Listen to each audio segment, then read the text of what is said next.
They say revenge is best served cold, but Grandpa preferred his baked, piping hot, and flung directly into a neighbor's swimming pool. The first time he dumped gravel into Trevor Cross's pool, I swear the sky paused to watch. My dog Ruckus let out a howl like he'd just witnessed divine justice. And me? I was standing there in my pajamas, holding a flashlight and questioning every choice that had led to this exact moment. I was 17 years old, ankle-deep in gravel, and aiding and abetting a felony-level act of petty vengeance. And I've never been prouder. It all started 3 weeks earlier, before the gravel war, before the neighborhood tribunal, and before Grandpa Bill decided he was done playing nice. Back then, things were tense but manageable. Trevor Cross had only been HOA president for a month, but it felt like he'd been ruling, with an iron clipboard for years. He walked the streets of Pebble Creek Estates like he owned them, measuring lawn heights with a ruler, citing homeowners for things like unsanctioned garden flare and visually aggressive mulch. He wore boat shoes even though we were nowhere near a boat, and he always smiled like he just caught you doing something wrong. Grandpa Bill, on the other hand, was a hurricane dressed in denim overalls. A retired Navy engineer, he had the temper of a drill sergeant and the soul of a mischievous raccoon. He was 74, mostly deaf in one ear, and armed with a lifetime supply of stubbornness. When Mom and I moved back in with him after Dad passed away, I wasn't sure what to expect. What I got was a man who made model airplanes out of beer cans, trained crows to swear, and had a hot tub rigged to a World War II submarine periscope. He wasn't exactly HOA friendly. The tension between Trevor and Grandpa started slow, like a pot just beginning to simmer. The spark? A treehouse. It wasn't even for me. I'm almost out of high school. Grandpa built it for the neighborhood kids, claiming every generation needs elevation. It had a pulley system, solar-powered lights, and even a tiny crow's nest at the top. It was a masterpiece. But according to Trevor, it was an unapproved vertical structure that clashed with community visual harmony. He sent us a fine notice and demanded immediate removal. Grandpa didn't take kindly to being told what he could and couldn't build. He smiled, slow and dangerous, and said something I'll never forget. "You mess with the treehouse, I mess with your castle." At the time, I thought it was just one of his dramatic sayings, like when he told the cashier at Home Depot that screws were the currency of the apocalypse. But no, Grandpa meant it. Every word. 2 days later, the gravel arrived. It came early in the morning, while we were still eating cereal. I heard the rumble of the truck and opened the curtains just in time to see a mountain of gravel being dumped directly onto the edge of our yard, on our side of the fence line. It crushed Mom's rosemary bush, obliterated her rose border, and sent 3 of Grandpa's ceramic garden gnomes into early retirement. The driver, acting on community direction, handed us a form with Trevor's name on it, nodded once, and drove away. Trevor called it erosion control, said runoff from our property was spilling onto the community walking path, claimed it was a necessary measure in accordance with the HOA's water redirection policy. I call it what it was, sabotage. Mom tried to smooth things over. She always does. She marched down to the HOA office and attempted a civil conversation. She even brought muffins. She came back with a citation for excessive lawn decoration and a warning about our mailbox not being color compliant. That's when Grandpa stopped smiling. He spent the rest of the day standing next to the gravel pile with his arms crossed, like a cowboy waiting for high noon. When I brought him lemonade, he muttered, "If he wants a pile of rocks, we'll give him a pile of rocks." That night, I found him in the garage surrounded by tools, blueprints, and what looked suspiciously like a homemade catapult rigged with a leaf blower. He looked up at me and said, "Get the flashlight. We're going for a walk." I don't know what it is about Trevor's backyard pool, but it's the kind of place that just begs for poetic justice. Maybe it's the way it glows from underwater LEDs, or the pretentious Greco-Roman columns he had installed beside it. It was spotless, soulless, and deeply, profoundly shallow, just like Trevor. That first dump was quiet, almost reverent. Grandpa wheeled a single load of gravel to the back gate, climbed over with more agility than a man his age should have, and gently tipped it into the pool. It hit the water like judgment itself, plunking and swirling as if each stone carried a grudge. He didn't say a word, just looked at me, nodded once, and walked back to the garage like a man who'd just declared war. The next morning, Trevor stood by his pool in horror. He posted passive-aggressive photos on the HOA app captioned, "Vandalism is not a form of communication." Grandpa printed them out and hung them on the fridge like art. The real war didn't begin until the third load. That's when Trevor installed motion sensor lights, started lurking behind his hedges with a GoPro, and even filed a police report. But by then it was too late. Grandpa had already declared full-scale rebellion. He started recruiting neighbors, built decoys. We even drew up blueprints for a fake gravel delivery drone. What began as a small act of revenge became a community movement. People were tired of Trevor's rules, his smug grin, his laminated fines. They were ready to fight back. As for me, I stopped feeling guilty around the fourth load. The way I saw it, Trevor threw the first stone. We were just giving it back. And somewhere along the way, under the cover of night and the sound of clinking rocks, I realized something else. This wasn't just about gravel or tree houses or rose bushes. It was about respect, about standing your ground, about reminding a man with a title and a clipboard that he didn't own us. He should have never touched the rosemary. Grandpa didn't speak much the morning after the first gravel drop. He just drank his coffee like it was wartime rations and watched Trevor from a porch. Trevor had hired someone to drain and clean the pool, muttering to the crew with exaggerated hand gestures and a clipboard that seemed glued to his palm. By mid-afternoon, the gravel was gone, but his temper was clearly not. He kept glancing over toward our house like he expected us to launch another attack with a trebuchet made of lawn chairs. The tension between our properties was so thick, even the squirrels were switching trees. That's when Operation Payback became something more than a late-night prank. Grandpa had a look in his I'd only seen once before when he caught a raccoon eating his strawberries and stayed up all night with a BB gun and a flask of root beer. He turned to me and said, "We're going to need a team." I didn't know whether to laugh or salute. We started with the Henderson twins, Zach and Leo, who lived 2 houses down. They were technically juniors at the community college, but functionally they were evil geniuses with access to drones, 3D printers, and a suspicious amount of lab equipment. Grandpa sold them on the idea by telling them we needed a recon squad. They showed up that night with headlamps, a laptop, and a blueprint for a gravel catapulting slingshot that could be mounted on a Roomba. Grandpa gave them cookies and declared them honorary lieutenants. Next was Miss Tina, the 70-year-old yoga instructor who looked like she drank nothing but kale and chaos. She lived across the street and had been at odds with Trevor ever since he banned wind chimes. Her porch looked like a wind-powered art installation, and she refused to remove a single bell. She joined the mission without hesitation, saying, "About damn time someone stood up to that clipboard tyrant." She insisted on calling the operation Project Zenstone. Carl came last, though he was the first to volunteer when he heard there was potential for property-related sabotage. Carl believed the HOA was a front for a secret government agency monitoring suburban compliance.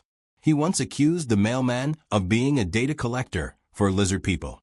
We weren't sure how useful he'd be, but he had night vision goggles and a van filled with radio equipment, so Grandpa made him head of communications. With the team assembled, Grandpa transformed the garage into a command center. He mapped out Trevor's backyard like a military base, complete with grids, access points, and sprinkler zones labeled high risk. He even drew a caricature of Trevor in the corner labeled Target Alpha, with devil horns and a monocle. We took it seriously. Well, as seriously as anyone could take a plan that included a decoy gnome assault squad and a contingency plan involving balloons filled with garden mulch. The first mission was simple: test the waters, so to speak. The plan was to sneak a single bag of gravel onto the pool deck during Trevor's morning HOA inspection route. Miss Tina played lookout while Zach and Leo created a fake maintenance work order, and Carl jammed Trevor's home security feed with what he called spiritual interference, but was probably just a Wi-Fi jammer. I had the honor of placing the bag, tied with a little ribbon and a tag that read, "Return to sender." When Trevor came home, he stood at the edge of the pool for a full minute, just staring. He didn't move. He didn't speak. He didn't even blink. Then he exploded. He ran to the HOA group chat and accused us of criminal trespass. Miss Tina replied with a gif of a laughing raccoon. The twins edited the security camera footage to loop him slipping on a wet tile, and it went mildly viral in the neighborhood. That's when things got serious. Trevor called an emergency HOA meeting. He brought in a lawyer, his cousin apparently, and started spouting legal terms like malicious interference, property defacement, and gravel terrorism. The room was split. Half the neighbors were nodding along with Trevor, clearly sick of the chaos. The other half looked like they were hiding popcorn. Grandpa just sat there, arms crossed, until Trevor shouted, "You people are acting like this is a joke." Grandpa leaned forward, locked eyes with him, and said, "You dropped 3 tons of gravel on my yard because you didn't like a treehouse. You tell me who started the joke." There was a long, delicious silence before the meeting broke into chaos. Trevor doubled down. He started patrolling the neighborhood in a golf cart with a bullhorn, yelling about code violations. He put up cameras on every corner of his property. He fined the Millers for improper shrub curvature, Miss Tina for chime aggression, and Carl for vehicle overpreparedness, whatever that meant. He even tried to have Ruckus classified as a disruptive animal presence after the dog barked at him for 20 straight minutes during a morning jog. But the resistance didn't break. We escalated. The Henderson twins hacked the HOA app and replaced the Daily Memo with a video of Trevor ranting in a bathrobe. Carl started broadcasting old episodes of Renegade HOA, the documentary, on a loop across neighborhood smart TVs. Miss Tina launched a yoga class right outside Trevor's house called Inner Peace in the Face of Petty Tyrants. Grandpa taught the local kids how to build gravel towers and place them mysteriously on front lawns. They called it Zen landscaping. By the second week, Trevor was unraveling. His once pristine yard was now a fortress of cameras, signs, and motion-activated sprinklers.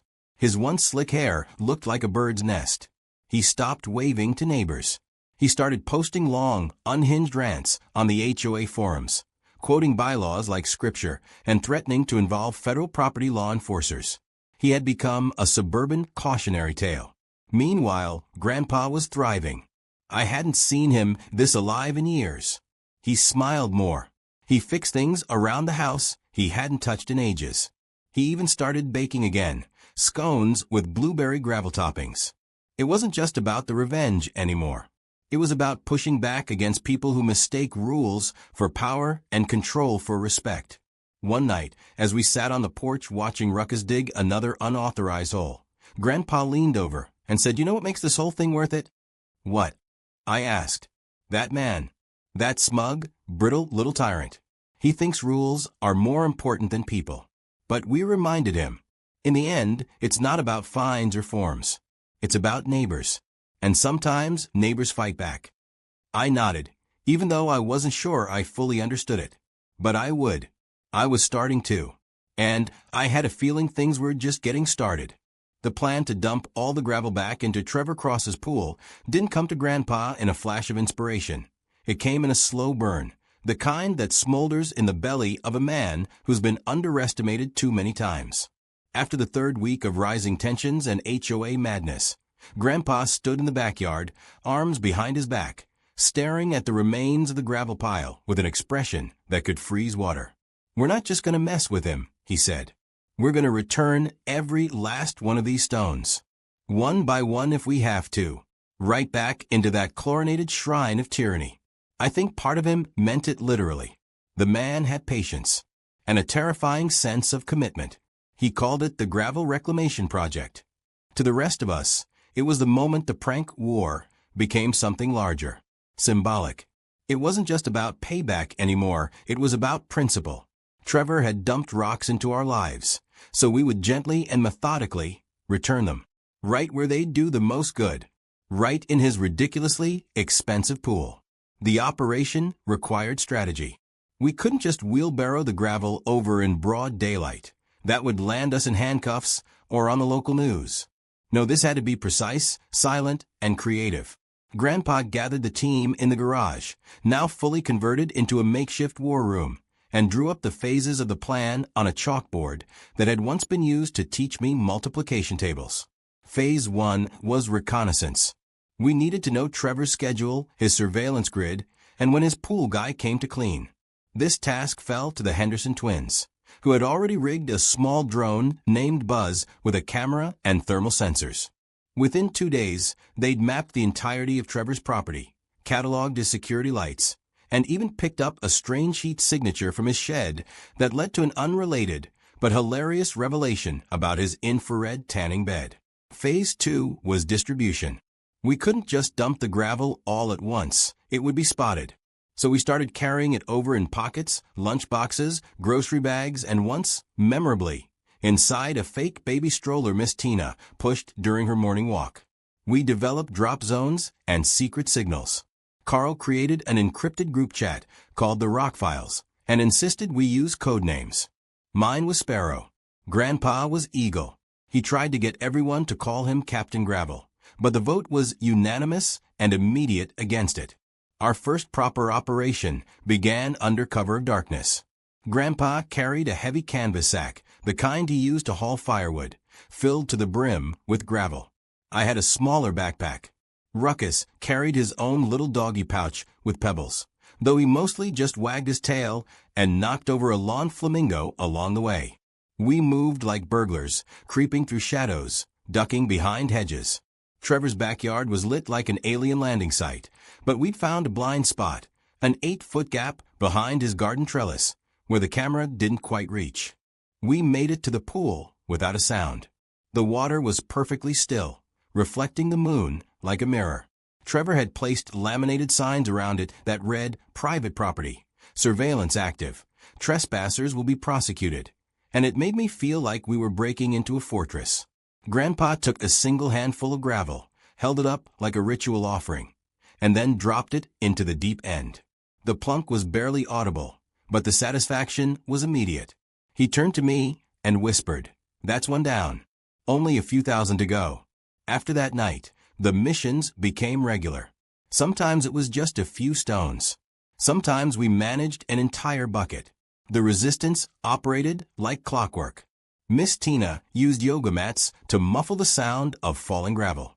The twins built a pulley system from the top of the fence to a floating platform in the pool. Carl monitored Trevor's camera feeds with a signal scrambler and a walkie-talkie setup he claimed was once used by the FBI, though I'm fairly certain it came from Radio Shack. The beauty of it was in the slow build. Gravel accumulated at the bottom of the pool like a creeping plague. At first, Trevor thought it was just wind-blown debris. He had the pool cleaned again.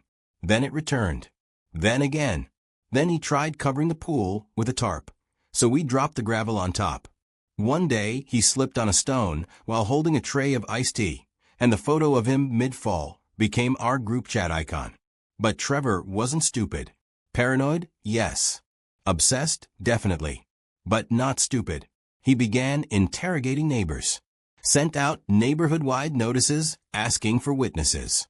He installed floodlights, hired a private security consultant, and even tried to install motion sensors, though they kept going off when squirrels ran past.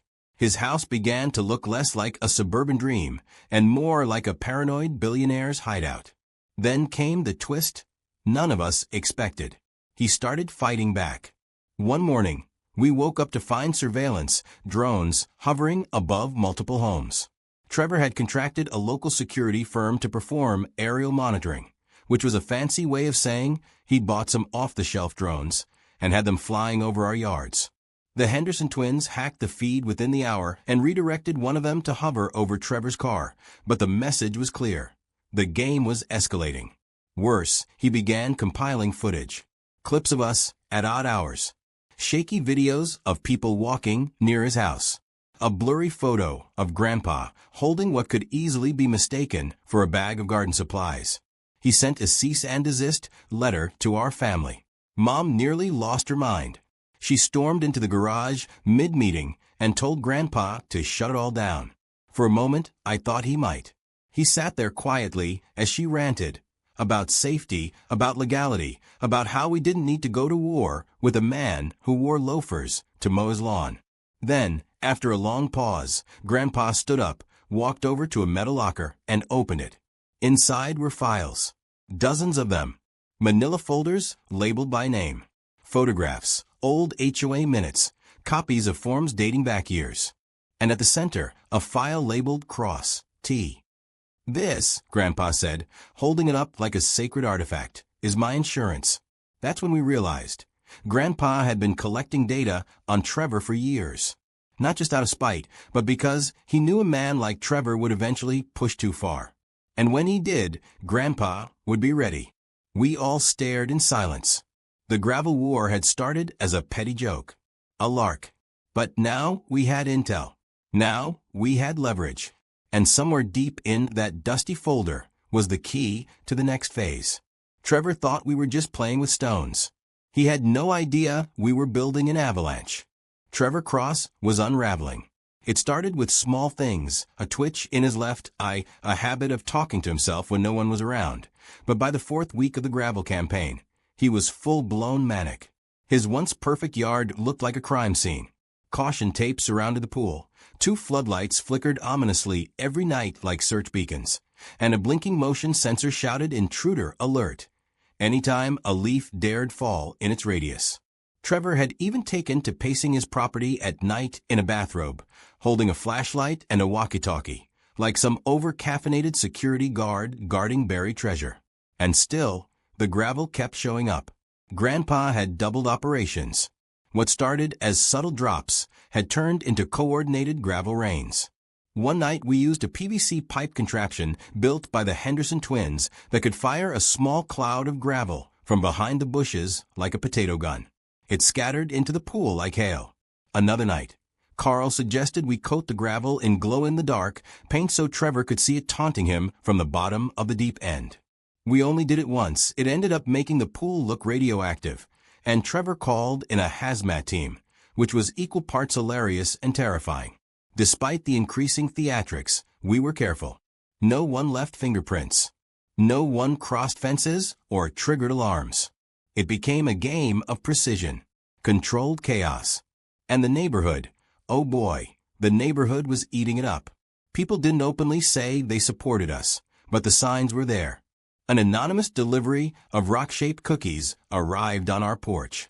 Someone posted a meme of Trevor in a lifeguard chair over a gravel pit with the caption, "HOA, Hell Over Authority." Even the local mailman started whistling "Rock You Like a Hurricane" as he made deliveries. But Trevor had a breaking point, and we found it. It came on a Saturday morning, a crisp, blue sky day, when Trevor planned to host a neighborhood brunch by his pool.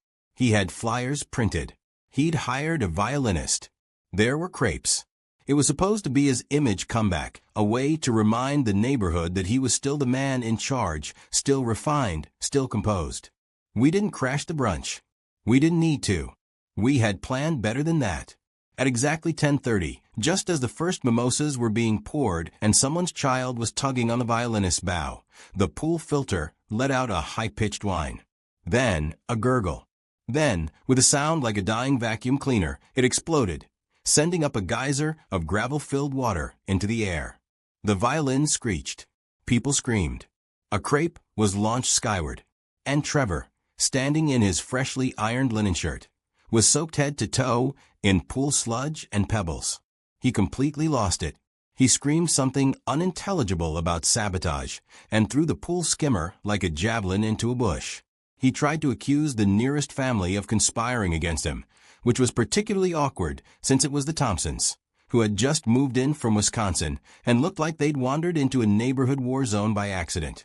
He grabbed a microphone. Why there was a microphone at a brunch is still unclear, and began ranting about property law and neighborhood surveillance and the collapse of social order. Someone recorded the entire thing. By noon, it had gone viral in 3 Facebook groups. That same evening, a letter was slid under our front door. Trevor was suing us. The letter was an official cease and desist paired with a formal legal complaint, citing destruction of property, harassment, and intentional emotional distress. Mom almost fainted. She hadn't been involved in the gravel war at all, But now she was being named as a co-defendant because the house was in her name.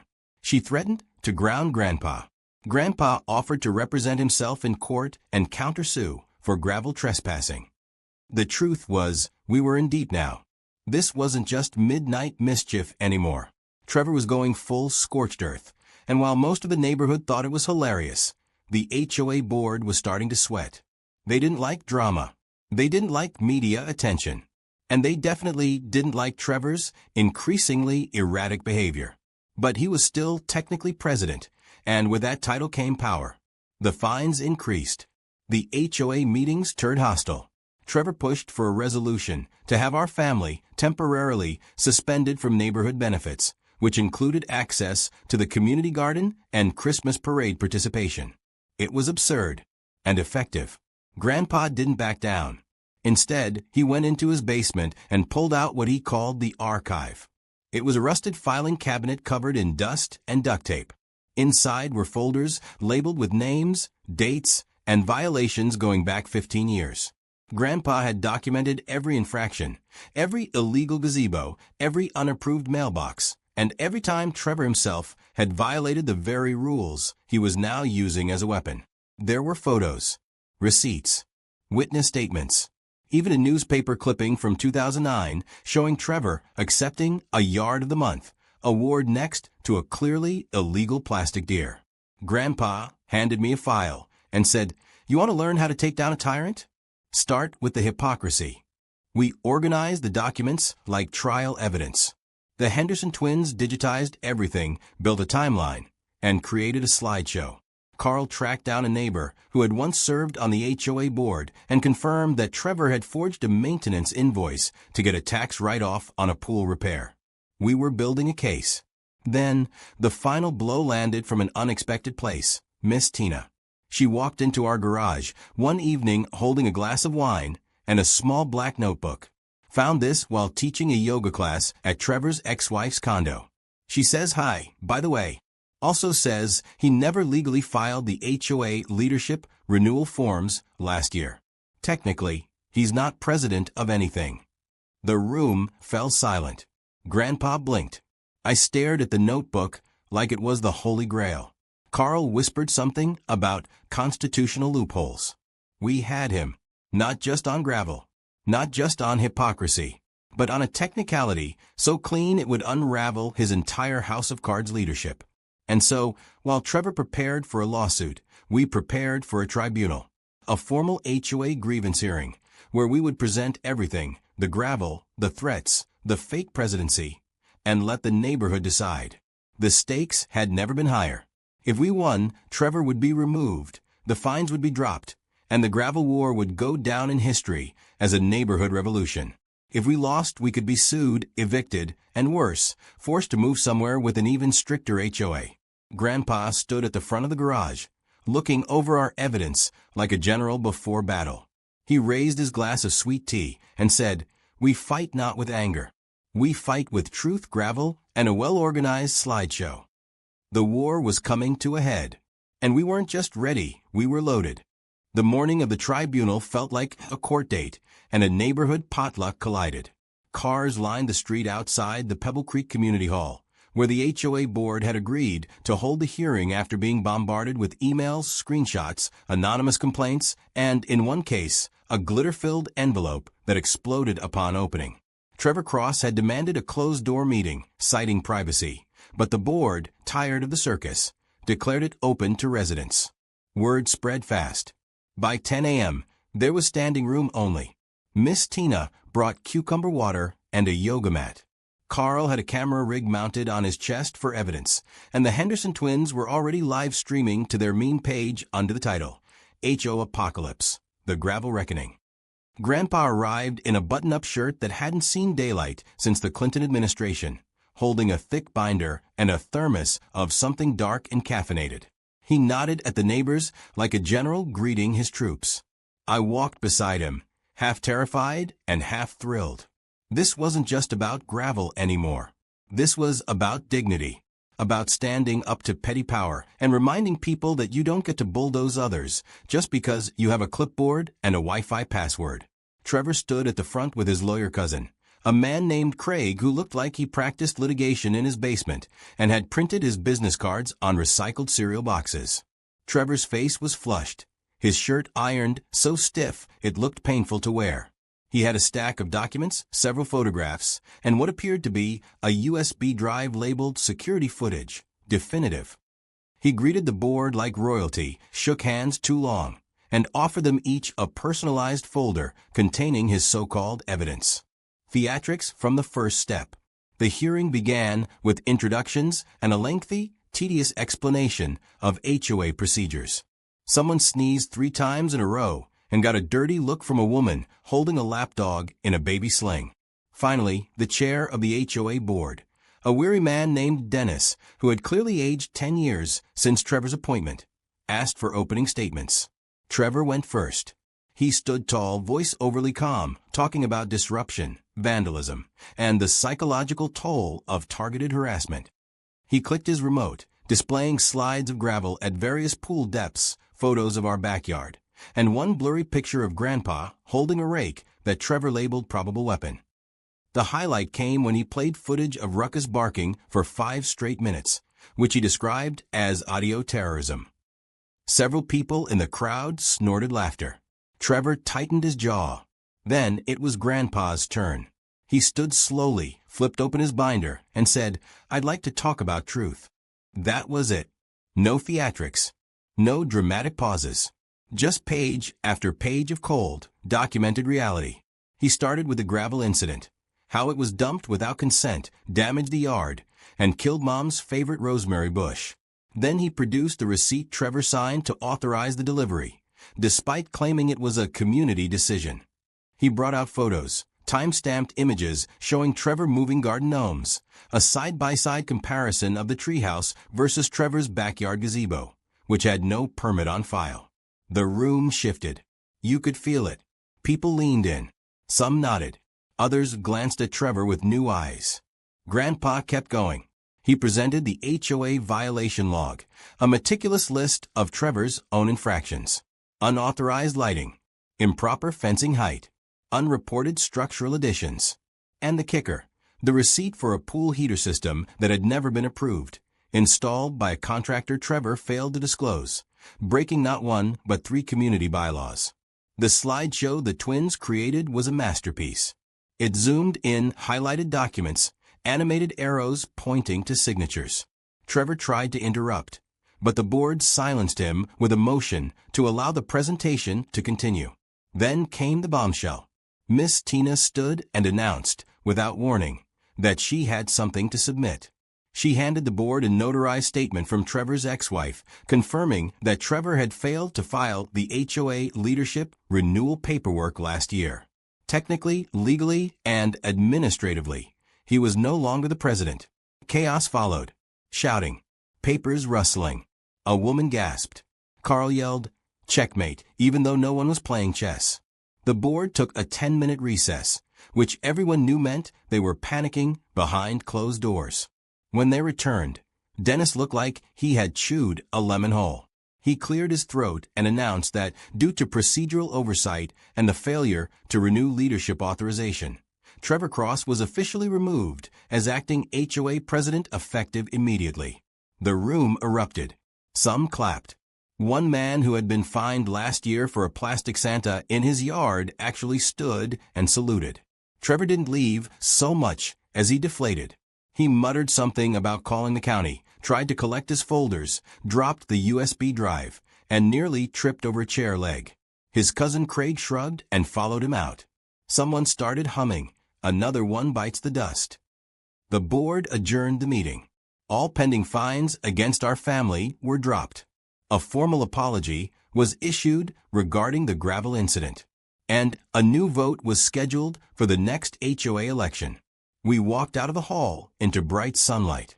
Grandpa looked 10 years younger. I think he might have even stood a little straighter. He didn't gloat. He didn't brag. He just smiled, nodded at Miss Tina, and said, "Justice is a slow-moving dump truck, but it gets there." That night, the neighborhood held an impromptu barbecue. Someone brought a boombox. Kids ran through sprinklers. People actually talked to one another like, well, neighbors. Trevor's house sat dark and silent, his pool now closed for deep gravel contamination cleaning. Ruckus peed on his mailbox. Later, as the stars came out and people started heading home, Grandpa pulled me aside and handed me a small velvet pouch. "Your souvenir," he said. Inside was a single piece of gravel, polished, shiny. He patted my shoulder and added, "Always save one for the encore." And just like that, the war was over. Or at least, the first one was. Peace, when it finally arrived in Pebble Creek Estates, felt strange. Not uncomfortable, exactly, more like a silence you notice only after months of noise. The air smelled cleaner, the birds sounded louder, and for the first time in weeks, the streets didn't echo with a high-pitched screech of Trevor's sprinkler alarms or the paranoid whir of security drones overhead. The war was over, the gravel had settled, literally and figuratively, and Trevor Cross had vanished behind drawn curtains, stripped of his title and, more importantly, his power. No HOA notices, no fines, no rants in the group chat about mailbox colors or unauthorized porch cushions. Just quiet. But not everyone mourned the silence. Grandpa didn't know what to do with himself for the first few days. He walked around the house like a retired general inspecting invisible troops. He tried trimming the hedge twice in one day, repainted the mailbox even though it didn't need it, and alphabetized all the spices in the kitchen, which confused Mom because she'd been using them based on smell and instinct for years. He even started talking to Ruckus like he was a commanding officer, issuing him orders with a straight face and saluting when the dog actually obeyed. I caught him one morning looking wistfully at the empty spot where the gravel pile used to be. He said nothing, just stood there with his coffee, and sighed like a man who had just finished writing a great novel and wasn't sure what to do with his pen. The HOA board acted fast after Trevor's removal. In an emergency vote held 3 days later, they appointed Miss Tina as interim president until the official neighborhood election in the fall. The announcement came via flyer printed on recycled paper with a watercolor border, and the words "New Era, New Energy" scrawled in her unmistakable loopy handwriting. Her first act as president was to reinstate wind chimes and repeal the no-yard sculpture taller than 3 feet rule. Her second act was to rename the HOA monthly newsletter from the Orderly Vine to the Zen Bulletin. Her third was to call a community meeting not about violations, but about ideas, what people wanted to see change. It was weird. In a good way. People started opening up. The McCarthys proposed a dog park. The Fletchers wanted a summer movie night on the green. Someone suggested a neighborhood tool share. Even the Thompsons, who had nearly moved out after Trevor screamed at their inflatable holiday turkey, offered to host a pancake breakfast. It was like everyone had been holding their breath, waiting for someone to say it was okay to care again. Not about the rules, but about each other. Grandpa, of course, wasn't entirely comfortable with the new piece. He said it made him feel like he was waiting for the other shoe to drop or for the gravel to rise again. So he threw himself into a new project. It started with a single gnome, a big one, like comically big, almost 3 feet tall. He planted it right at the edge of our yard, facing Trevor's property, arms folded like a bouncer at a nightclub. Grandpa named it Gravelus Maximus. And then he got to work on the base. He built a platform, then a pedestal. Painted the gnome in mosaic patterns using leftover pool tiles and shards of broken garden decor.